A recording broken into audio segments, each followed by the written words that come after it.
A very uncomfortable spiritual truth that you'll recognize once you start elevating in consciousness and you start growing is that intelligence and wisdom are generally feared and despised. Now, when you're really intelligent, when you're really wise, people generally make it seem like, oh no, you're someone who'll be really respected.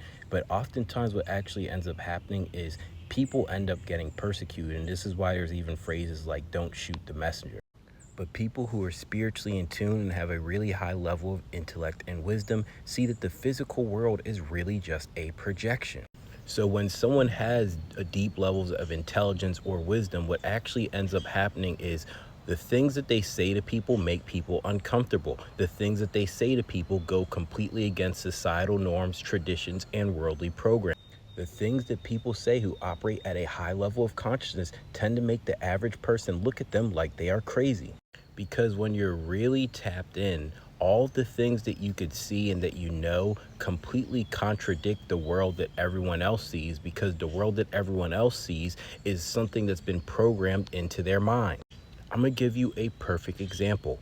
In school, they teach you 4 times 0 is 0. Anything times 0 is 0. But this doesn't make any sense. 0 is nothing. If you have 4 car keys and you multiply that by 0, the 4 car keys that you have don't just magically disappear. They're not subtracted or taken away. No, you've just multiplied the 4 that you have by nothing. You still have the 4 that you originally have. You just gained nothing by multiplying it by 0.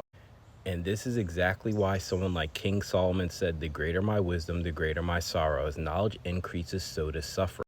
Because the more that you find out and remember, the more that you realize the various narratives that you've been given about existence or life is all a bunch of lies.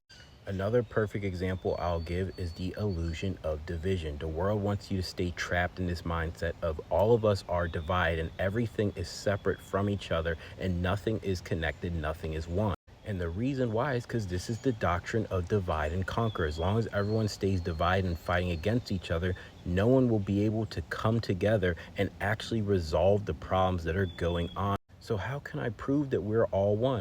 You have the grass, the trees, the bees, you and me, but yet we all have different purposes to fulfill and we all make existence what it is. That's why it's called existence, because we all exist. You exist, I exist, the birds, the bees, the trees, and we all have a role to play.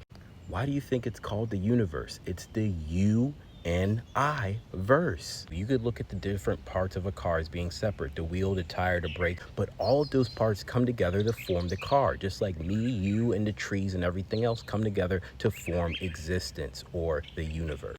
True wisdom and intelligence is feared because it cannot be placed in a box. What ends up happening is when you raise to high levels of consciousness, when you're really tapped in, when you're really wise and intelligent and can perceive, you cannot be placed in a box. You do not have a religion. You don't have a political party. You don't identify as this or that. You just are, just like everything else. Everything just is, and it's doing its role, and it's part of existence, and it's part of life, and it's being authentically what it's supposed to be. And instead of trying to shrink or downside itself to be what the world wants it to be, it continues to be authentically exactly what it is. Once everyone wakes up and realizes that everything is interconnected and we're here to be, to learn, to experience, to simultaneously teach while being students, that's when the world starts waking up, and it will completely destroy the systems in place in the world. And that's why the people who are really spiritually in tune and have a lot of wisdom, knowledge, and intellect are often targeted. These are people who the world will often refer to as being enlightened masters or reaching that level, because the things that they speak, they do a number of things. They either make people really uncomfortable because it sheds light on the darkness that people do not want to face, or the ones who are controlling the narrative sees how what they're projecting out into the world is exposing their systems of control, so they want to silence them. And then you have those who are just not in a position yet to where they could perceive or receive what is being given to them, so they naturally push back against it because it contradicts their programming. See, but for those who are small, those who don't reach a height where they could influence a lot of people, it really doesn't matter. They'll constantly be overlooked. But once you have the power to influence a lot of people, you're able to shape a lot of people's minds, and you could start influencing people. That is when you start becoming a threat, when the things that you are speaking go against the narratives, the norms, and systems of control that are meant to keep people in a stronghold.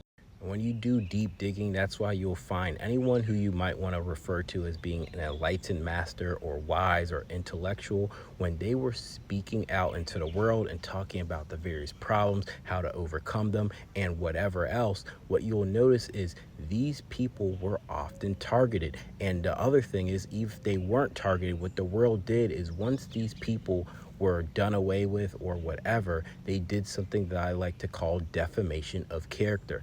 They took what they were saying, they removed parts of it, they twisted it, they made doctrine out of it, and then oftentimes they even came back and sold it back to people as a religion. We see this with Buddha. We see this with Yeshua / Jesus Christ, Isa, whatever name you want to refer to him as, and various other individuals, because what they were speaking about was never a religion or worshiping them or giving money to a pastor or organization, but they were talking about the power within, being able to accomplish and do all things and overcome the world whenever you align mind, body, and spirit. It's much easier for someone to accept that you're just a lunatic than it is to believe that their whole reality that they believe to be true is false, and everything that they believe about their life and existence was built on